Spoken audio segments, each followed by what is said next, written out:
দুই গোষ্ঠীর সংঘর্ষে উত্তপ্ত মালদার রতুয়ার দুর্গাপুর এলাকা, ভাঙচুর, লুটপাট।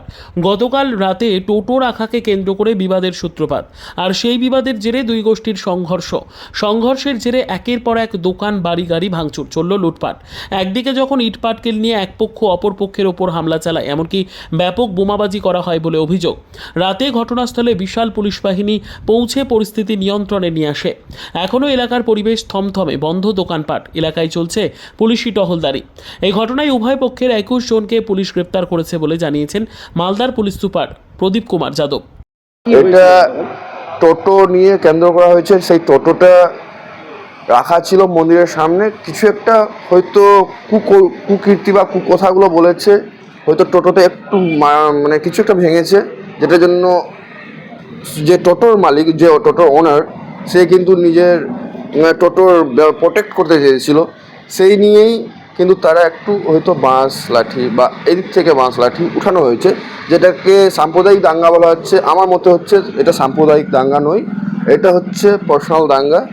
এবার যেটা হচ্ছে, এটাকে নিয়ে হিন্দু মুসলিম যাতে একত্রিত হয়ে বসে আলোচনা করে প্রশাসন ভালো করে বুঝিয়ে যদি আমাদেরকে শান্তশিষ্ট করতে পারে বা শান্তশিষ্ট করা যায়, এর থেকে আর ভালো জিনিস কিছু না। আমি এটাই বার্তা দিয়ে যেতে চাই, হিন্দু মুসলিম এক আছেন, এক থাকবেন। আমাদের পরিচয় হচ্ছে ভারতীয়।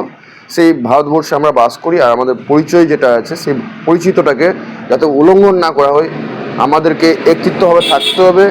বাইরের দেশগুলো যাতে আমাদের ওপর আক্রমণ না করে একত্রিতভাবে ভাই ভাই হয়ে থাকতে হবে। আমার এটুকু রাতে মারামারি তো হয়নি, একটু কিছু ইট বর্ষণ করা হয়েছে বা কিছু কিছু পাথর টাথর বর্ষণ করা হয়েছে, দুদিক থেকেই বলে পড়েছে। ভাঙচুর হয়েছে, দুপক্ষই ভাঙচুর হয়েছে, এই পক্ষ ভাঙচুর হয়েছে, ওই পক্ষ ভাঙচুর হয়েছে। আতঙ্কে রয়েছেন এই ঘটনার পর আপনারা?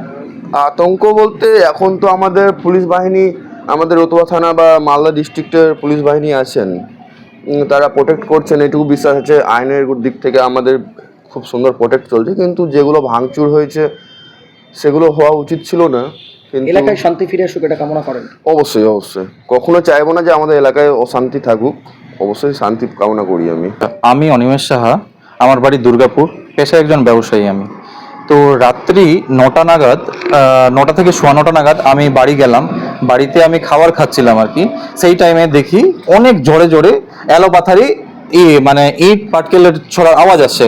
তো একটু বাইরে না হতে হতেই দেখলাম যে আমার বাড়িতেই ছড়া হচ্ছে, কখনো কাঁচের আওয়াজ, কখনো গাড়ির কাঁচের আওয়াজ, এরকম আসে। অটোমেটিক আমি ভয় পেয়ে গেলাম যে না, কি ব্যাপারটা। তো একটু ছাদে উঠে দেখতে পারি যে মোটামুটি 100-এর উপরে লোক যে আমার বাড়ির উপরে, ইভেন আমার গাড়ির উপরে অ্যাটাক করছে। যে কি জন্য বা কি কারণবশত কি ঝামেলা হয়েছে আমি কোনো কিছুই জানি না, যে কেন করছে আমার উপরে, যে কোনো দোষ করেছি বা কোনো কিছু, হ্যাঁ কোনো ঝামেলা হয়েছে শুনেছিলাম বা কিছু, আমি তো যোগদানও করতে চাই না। আমরা তো বাড়িতে 3 ভাই। কি কি ভাঙচুর করেছে? 2টো গাড়ি ভাঙচুর করেছে, প্লাস আমার দোকানের মানে দোকানটা অনেক অনেক খারাপভাবে ভাঙচুর করেছে। প্লাস দোকানের মোটামুটি আনুমানিক 10 থেকে 12 লাখ টাকার মতো মাল আমার লুট হয়েছে। তো আর যেগুলো বাড়ির 3 তলা অবধি যেটা কাঁচের এইগুলো লাগানো ছিল সম্পূর্ণ ভেঙেছে। বলছি যে কারা ভাঙচুর করলো কিছু জানেন? কারা ভাঙচুর করলো বলতে গেলে এটা কি করে, মানে লোক ছিল না এলাকারই লোক ছিল? অবশ্যই এলাকার লোকের সাথে বাইরের লোকও ছিল।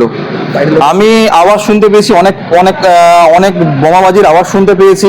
ইভেন আমি পুলিশকে দেখতে পেয়েছি, মানে পুলিশকে তাড়া করছে এমন একেও দেখতে পেয়েছি।